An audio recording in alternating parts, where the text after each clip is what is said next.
Olá, queridos, paz seja convosco, como vocês estão? Eu espero que todos estejam bem, estejam firmes no Senhor, firmes na rocha, que é Cristo, não se deixando abalar, não se deixando sofrer diante das adversidades que nós estamos passando. Eu creio que tudo isso que nós estamos vivendo é um aprendizado, nós estamos aprendendo. É um aprendizado um pouco duro, mas estamos aprendendo diante dessa situação que nós estamos vivendo. Eu costumo dizer que em muitos momentos da nossa vida é necessário um momento de crise. Agora, esse momento de crise, nós podemos aprender com ela ou nós seremos destruídos por ela. Então eu espero que nós, como sociedade, venhamos aprender com tudo isso que está acontecendo. Aprender não só a cuidar do outro, a respeitar o outro, a amar ao próximo como a nós mesmos, mas também aprender a olhar para Deus e saber que, apesar de tudo aquilo que possuímos, ainda assim não somos nada. E Deus, Ele é tudo na minha e na sua vida. Bem? Domingo passado agora nós tivemos um momento de jejum e toda a nação, não podemos dizer que foi 100%, mas toda a nação se voltou para Deus em jejum e em oração. Assim como Nínive, a Bíblia nos mostra que Nínive ela se rendeu ao Senhor diante da mensagem do profeta Jonas e toda a cidade se vestiram de sacos, se sujaram em cinzas e declararam o jejum durante 3 dias. E devido a esse ato de reconhecimento e humilhação diante de Deus, Deus não destruiu a cidade. Então, eu acredito que isso que aconteceu no domingo passado, onde toda a nação ela se rendeu a Cristo, é um reconhecimento da grandeza do Senhor e onde nós estamos pedindo, Senhor, perdoa os nossos pecados e sare a nossa terra. Então, eu creio que tudo isso que estamos passando, em nome de Jesus, já está no fim. Amém? Meus irmãos, o Senhor me deu uma palavra para trazer ao seu coração. Mas antes de nós entrarmos na palavra, naquilo que o Espírito de Deus tem a ministrar, eu gostaria de orar com você. Você pode fechar os seus olhos. Senhor, nós nos colocamos diante da Tua presença e pedimos a Ti, Espírito Santo, ministre através de nossas vidas e ministre sobre as nossas vidas. Que haja, Senhor, uma compreensão de tudo aquilo que o Senhor está desejando falar conosco e tudo aquilo que o Senhor irá falar conosco. Nós queremos ouvir a Tua voz, queremos compreender a Tua mensagem. Que os nossos corações estejam sensíveis à Sua voz, porque o que queremos ouvir é tão somente a Sua voz. Em nome de Jesus. Amém. Amém, querido. Glória a Deus. Meus irmãos, o Senhor trouxe uma palavra no meu coração e o tema dessa mensagem é o único caminho. E eu me lembrei lá do livro de João, Evangelho de João, no capítulo 14, versículo 1 ao 6. Se você puder abrir comigo, eu aguardo um pouco. Evangelho de João, capítulo 14, do versículo 1 ao 6. Diz assim a palavra: Não se turbe o vosso coração. Credes em Deus, crede também em mim. Na casa de meu Pai há muitas moradas. Se não fosse assim, eu vou-lo teria dito, ou preparar-vos um lugar. E quando eu for e vos preparar lugar, virei outra vez e vos levarei para mim mesmo, para que onde eu estou estejais vós também, mesmo vós sabeis para onde vou, e conheceis o caminho. Disse-lhe Tomé: Senhor, nós não sabemos para onde vais, e como podemos saber o caminho? Disse-lhe Jesus: Eu sou o caminho, e a verdade, e a vida, e ninguém vem ao Pai senão por mim. O primeiro versículo fala algo interessante, mas não são esses versículos que eu quero enfatizar, eu só li tudo para que você tenha um entendimento, mas o primeiro versículo fala sobre turbar o coração, e turbar o coração está relacionado a não ter sossego, a não ter paz, a literalmente ter desesperança. Então entenda, nós só conseguimos ter esperança, ter paz e sossego, literalmente, diante das adversidades que nós estamos vivendo quando estamos em Cristo Jesus. Se não estivermos em Cristo Jesus, não existe paz no nosso íntimo. A nossa paz, longe de Cristo, é uma paz falsa, porque o único que pode gerar paz em nós é Cristo, não tem outra maneira. Mas Jesus, no versículo 6, ele diz algo interessante. Ele fala que Ele é o caminho, Ele é a verdade e Ele é a vida. E ninguém vai ao Pai a não ser por Ele. Ou melhor, ninguém vem ao Pai a não ser por mim. Então Jesus ele nos mostra 3 características: caminho, verdade e vida. E ele só não nos mostra e aponta o caminho, mas ele também nos mostra o destino, o Pai. Então, todos nós devemos ter um ponto de partida, um momento de trajetória e um momento de chegada, que é o Pai. Só que nós só alcançamos o coração do Pai a partir do momento em que nós estivermos no caminho. E o caminho não é qualquer caminho. Nem todos os caminhos levam a Deus. Porque se todos os caminhos levassem a Deus, Cristo ele não teria enfatizado, afirmado: eu sou o caminho. Então, se Cristo afirmou: eu sou o caminho, isso significa que nem todo o caminho que eu ou você ou as pessoas pensam que levará a Deus, levará. Porque se Cristo é o caminho, então significa que os demais caminhos não são o caminho verdadeiro. São, na verdade, um desvio. E nós não podemos nos desviar do verdadeiro caminho. Porque quando estamos andando no caminho, sendo o caminho de Cristo ou sendo Ele o Cristo, ainda que nós, no caminho, enfrentamos lutas, dificuldades, adversidades, nós não nos distanciamos do caminho. Porque estar no caminho é a vontade do Senhor. E nesse caminho eu aprendo com as situações que estou vivendo e nesse caminho eu manifestarei o amor do Pai. Quando eu desvio o caminho, significa então que eu estou saindo do propósito do Senhor. Quando eu saio do caminho, quando eu desvio do caminho, eu estou saindo dos planos de Deus para a minha vida. Porque quando eu desvio do caminho, isso quer dizer que eu estou saindo fora dos obstáculos. Mas quando eu permaneço no caminho, eu estou disposto a aprender com os obstáculos que eu estou vivendo. Existe uma frase interessante que diz o seguinte, eu já falei ela, mas diz assim: nem todos os caminhos levam a Deus. E eu quero te perguntar, será que todos os caminhos levam a Deus verdadeiramente? Eu creio que não, mas ao mesmo tempo eu creio que sim. Ai. Isso ficou um pouco confuso, mas você vai entender o porquê que eu estou dizendo que ao mesmo tempo nem todos os caminhos levam a Deus, mas ao mesmo tempo esses caminhos levará a Deus. Por que eu estou dizendo isso? Olha o que diz a Bíblia, no livro de 2 Coríntios, capítulo 5, versículo 1. Diz assim: pois todos nós devemos comparecer perante o tribunal de Cristo, para que cada um receba de acordo com as obras praticadas por meio do corpo, quer sejam boas e quer sejam más. A Bíblia nos diz, no livro de Mateus, capítulo 7, 13 e 14, diz assim: entre pela porta estreita, pois larga é a porta e amplo o caminho que leva à perdição, e são muitos os que entrarão por ela. Como é estreita a porta e apertado o caminho que leva à vida, são poucos a que a encontrem.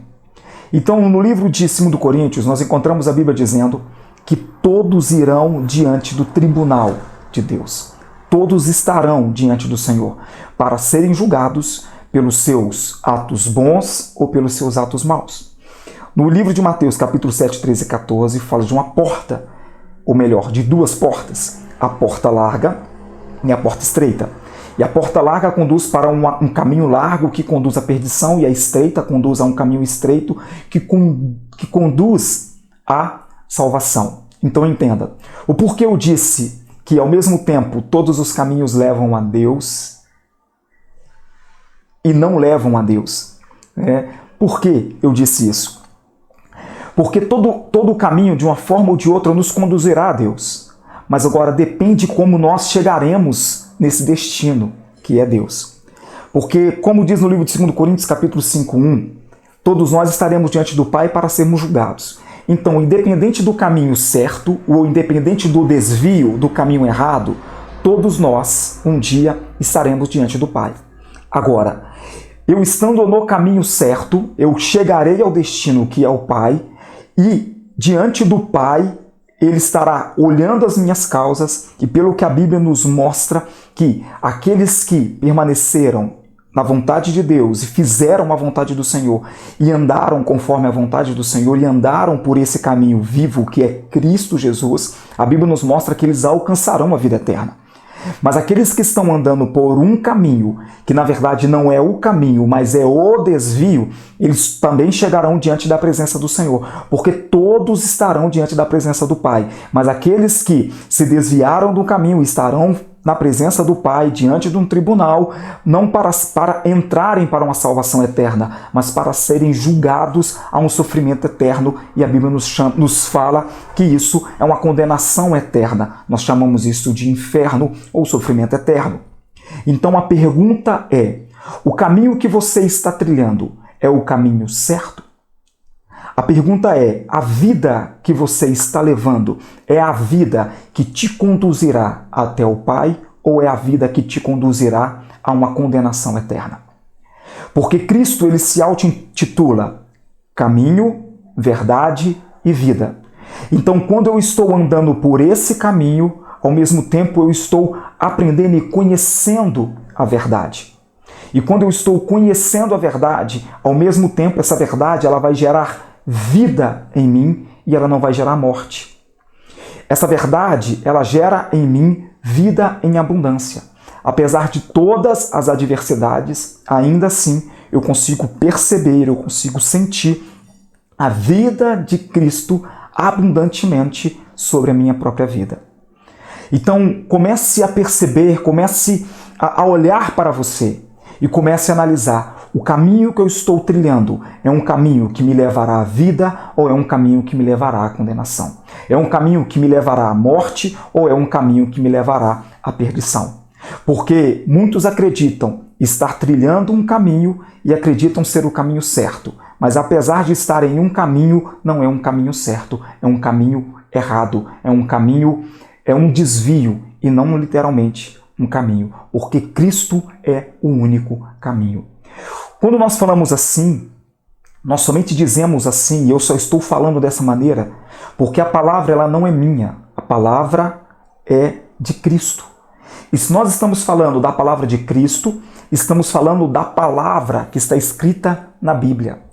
E se eu e você temos o entendimento que a Bíblia é a palavra verdadeira, então o que Cristo está dizendo não é um folclore, não é um conto da carochinha, muito pelo contrário. Aquilo que a Bíblia está dizendo é verdade, e verdade absoluta.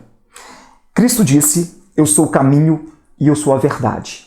E a pergunta é, existe uma verdade absoluta? Quando nós olhamos para a filosofia, nós encontramos alguns conceitos filosóficos que tentam de alguma maneira descrever a verdade. Existiram pensadores como Edmund Husserl, Jean-Paul Sartre, Friedrich Nietzsche e, por exemplo, Foucault, que tentaram de uma certa maneira trazer uma concepção de verdade. Mas é interessante porque, ao mesmo tempo que eles trazem uma concepção de verdade, ao mesmo tempo também eles entram em uma certa contradição.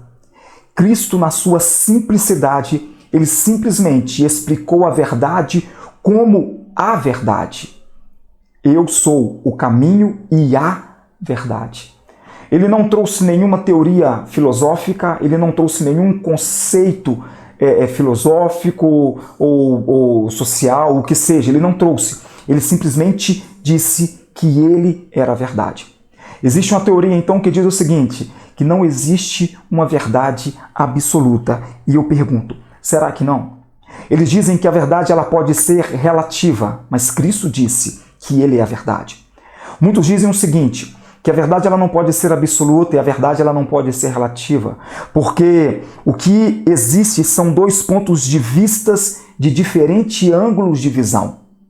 Então, deixa eu tentar explicar isso de uma maneira que você consiga entender o que esses pensadores estão dizendo. Quando você olha para a minha mão, você tem um ponto de visão da palma da minha mão e eu tenho um ponto de visão das costas da minha mão. Quando está dizendo que a verdade não é absoluta porque depende de um ângulo de visão, está mais ou menos relacionado a isso que eu estou dizendo. Você pode dizer que a palma da minha mão é a verdade e eu posso dizer que as costas da minha mão é a verdade. O que isso vai gerar? Isso vai gerar um certo atrito entre nós dois. Porque eu vou tentar, como que eu posso dizer, assegurar que a minha verdade é a verdade, e você vai tentar de todas as maneiras assegurar que a sua verdade é a verdade. Só que Cristo, quando ele disse isso, eu sou o caminho e a verdade, ele não estava mostrando para mim e para você dois ângulos de visão. Ele estava mostrando um ângulo único. Ele estava posicionado, e ele está posicionado em uma posição, vamos dizer assim, né, aonde eu e você conseguimos enxergá-lo da mesma forma. Não existe uma diferença de visão de quem Cristo é para a minha vida e para a sua vida, porque a Bíblia nos apresenta ele unicamente como Salvador, único e suficiente Salvador. E é tão tremendo isso, porque a Bíblia nos relata algo interessante no livro de Apocalipse, capítulo 1, versículo 7. Olha o que diz lá. Diz assim: eis que vem com as nuvens, e todo olho verá, até mesmo os que traspassaram, e todas as tribos da terra se lamentarão sobre ele. Sim e amém. Então nós conseguimos entender que a Bíblia diz que todo olho verá a vinda do Senhor. Todo o olho.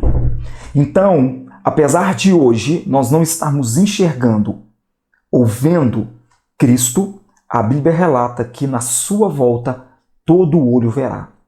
Então, independe de localização, independe de qual parte do mundo você estiver ou você poderá estar. Quando Cristo voltar, todos os olhos o verão vindo nas nuvens. Isso é fé. Fé é indiscutível. Talvez você pode dizer que eu estou ficando louco. A pregação do Evangelho é loucura para aqueles que não creem. E eu creio, e muitos creem de todo o coração, que um dia nós o veremos. É por isso que Cristo é a verdade absoluta. Porque, como eu falei anteriormente, ele não me dá dois ângulos de visão. Nós conseguimos enxergá-lo a partir de uma única ótica, porque ele é o único Deus e ele é o único Salvador.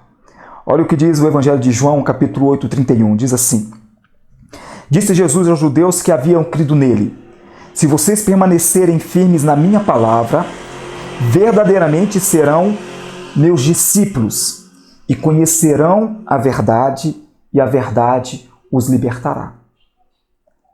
Esse versículo ele é muito rico. Agora, a Bíblia nos mostra, e como eu expliquei, que o Senhor ele não nos dá dois pontos, dois ângulos de visão, onde ele é somente um ângulo, através de um ângulo nós conseguimos enxergá-lo.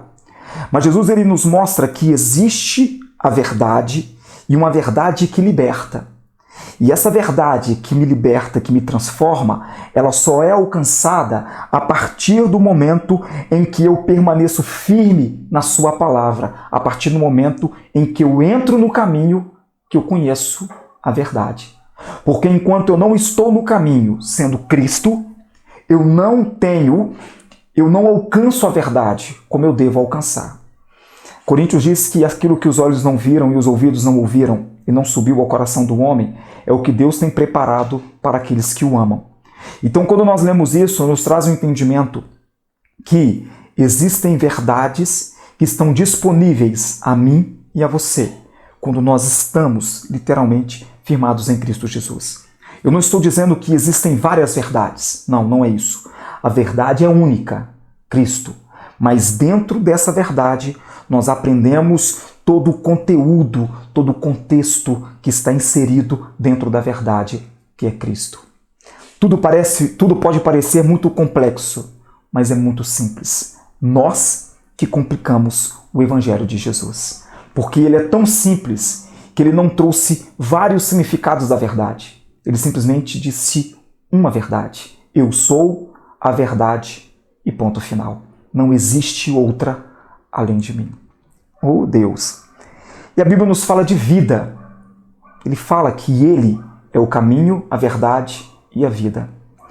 E quando eu estava pensando um pouco a respeito disso, eu quis me atentar mais aos versículos que eu estarei lendo agora. E depois eu vou ler uma reportagem, um pequeno trecho, e você vai entender o que é ter vida. Evangelho de João, capítulo 10, diz assim: O ladrão não vem senão a roubar, a matar e a destruir. Mas eu vim para que tenham vida e a tenham com abundância. Então, não só eu e você precisamos estar no caminho para conhecer a verdade, mas para termos vida abundante. Agora eu te pergunto, o que é ter vida abundante? No nosso conceito ocidental, nós temos uma ideia que a vida abundante está relacionado a ter, e tão somente a ter. E quando nos atentamos a tão somente a ter, tudo aquilo que Cristo pode ministrar sobre a minha vida, eu considero como esterco, porque não está trazendo nenhum benefício material à minha vida. Mas enquanto você tiver esse pensamento e olhar para Cristo somente como alguém que pode te dar alguma coisa para ter vida abundante, você nunca experimentará a vida abundante. Porque, na verdade, você pensa estar no caminho, mas você não está no caminho. O caminho que você está te levará a Deus para um outro propósito, e não para o propósito da salvação.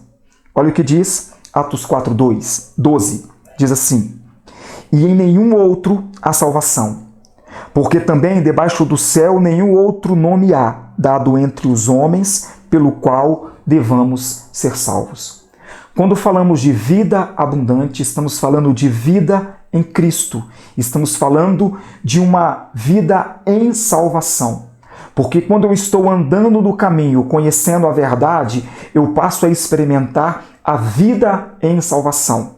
Ainda que eu não me acheguei ao Pai face a face, eu já estou caminhando em direção a Ele. Eu já estou andando em direção a Ele. E é interessante porque a Bíblia nos mostra que quando estamos em Cristo e amamos a Sua palavra, Cristo faz morada em nós e o Pai também faz morada em nós. Então, o ato de estar em Cristo Jesus já nos conduz a viver dentro do reino, cujo rei se chama Deus, o Deus Todo-Poderoso. Então, entre por esse caminho. Se você ainda não está nesse caminho, entre por esse caminho. Seja conduzido por Cristo, seja conduzido pelo Espírito Santo. O Espírito Santo é aquele que sempre estará falando comigo e com você. Não saia do caminho. Não vire para a direita, não vire para a esquerda. Não desvie para a direita, não desvie para a esquerda. Não saia do caminho. Permaneça no caminho. E Cristo é o caminho, a verdade e a vida. Olha o que diz 1 Timóteo capítulo 2, versículo 5. Porque há um só Deus e um só mediador entre Deus e os homens, Jesus Cristo, o homem. Então o único que pode nos conduzir até Cristo, o único que pode nos conduzir até Deus é Cristo. Não existe outro caminho. Podem apresentar um caminho que talvez ele apresente uma vida de paz, uma vida de tranquilidade, pode apresentar vários outros tipos de caminho, mas quando nos atentamos para a Bíblia, e se você crê na Bíblia, você vai crer naquilo que eu estou dizendo e naquilo que eu estou lendo, porque o que eu estou lendo, apesar de não estar na Bíblia, mas está na Bíblia. Quando você pega a sua Bíblia, livro de 1 Timóteo capítulo 2, versículo 5, você vai ler esse mesmo versículo que eu acabei de ler. Isso está na palavra de Deus. E se a palavra, ela é a verdade, então é a verdade que vai nortear a minha vida, que vai direcionar a minha vida a entrar e a me manter neste caminho para alcançar a verdade e para alcançar a vida. Então é por isso que eu e você não podemos somente nos apegar em abundância e relacionar a abundância em ter e possuir alguma coisa. Porque quando nos atentamos somente ao fato do ter e possuir para ser abundante, quando nós olhamos para a nossa vida, nós conseguimos perceber que na verdade não somos abundantes. Porque quando olhamos ao redor, nós conseguimos perceber pessoas que têm muito mais do que eu e do que você. Mas apesar de terem muito mais do que eu e do que você, elas não estão experimentando uma vida abundante, porque a vida abundante que a Bíblia nos mostra é a vida em Cristo Jesus. Talvez eu e você não conseguimos entender esse contexto, mas deixa eu trazer uma pequena história para você e nós vamos encerrar e vamos orar. Existem irmãos que estão espalhados por várias nações, que são cristãos, que estão em silêncio, que são perseguidos por professar a fé em Cristo Jesus.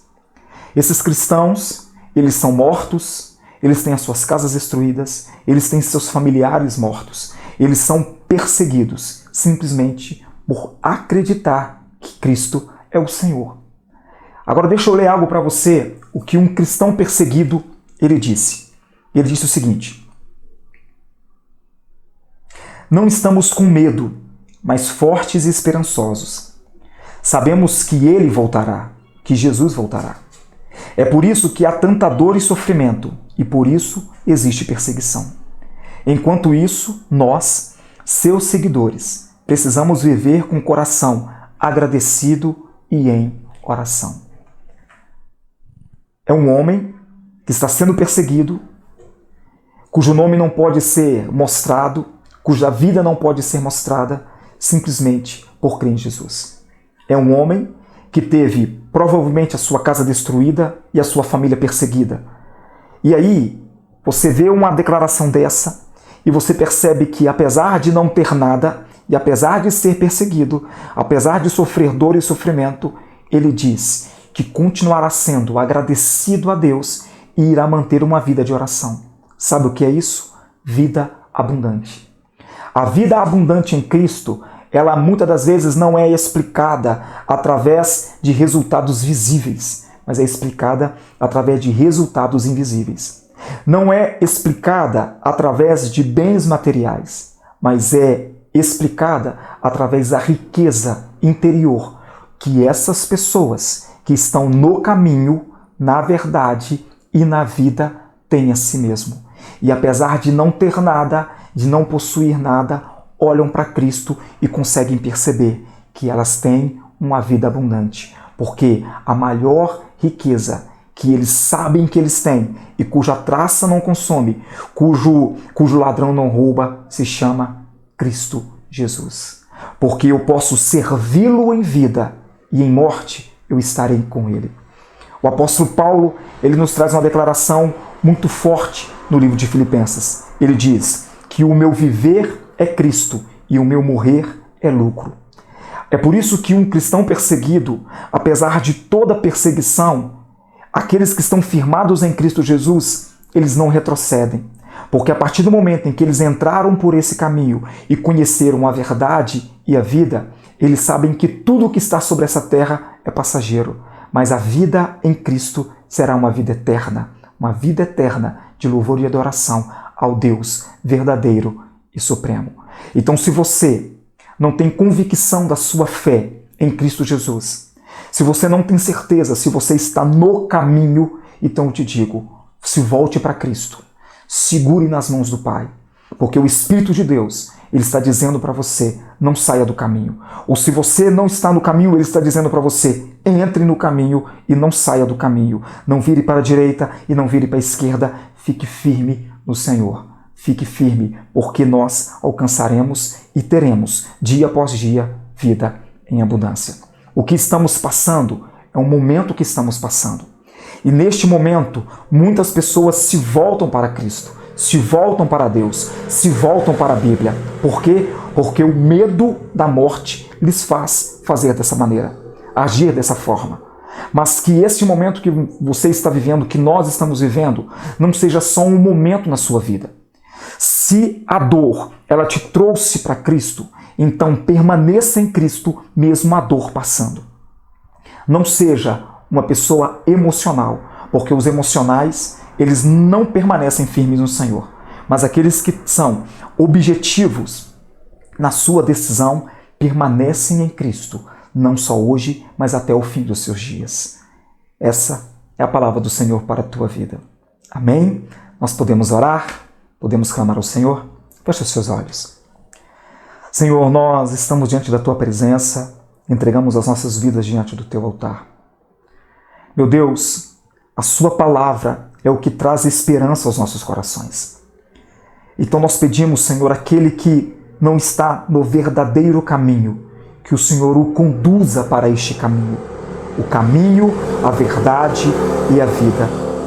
Que esse coração, que esse homem, que essa mulher, que esse jovem, essa criança, venha entender que o Senhor é o único Salvador. O Senhor é o único Deus. E que nós possamos nos render diante da tua presença. E nos render diante da tua presença de tal forma que, apesar de todas as adversidades, nós não seremos abalados. Nós entregamos as nossas vidas nas tuas mãos. Entregamos a nossa casa e a nossa família diante do teu altar. Cubra as nossas vidas com a tua graça e com o teu poder.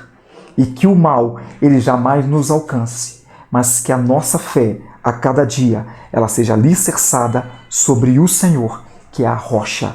E quando vierem chuvas corredeiras, quando vierem adversidades e tribulações, nós não iremos esmorecer. A nossa vida não irá desmoronar, porque nós estamos andando no caminho, sendo construídos sobre a verdade para ter vida e vida em abundância. É o que nós te pedimos e nós te agradecemos, não só hoje, mas todo sempre.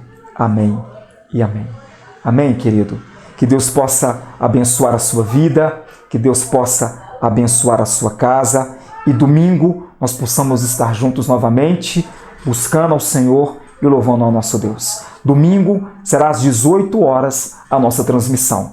Não se esqueça. Fique com Deus. Um abraço. Tchau, tchau.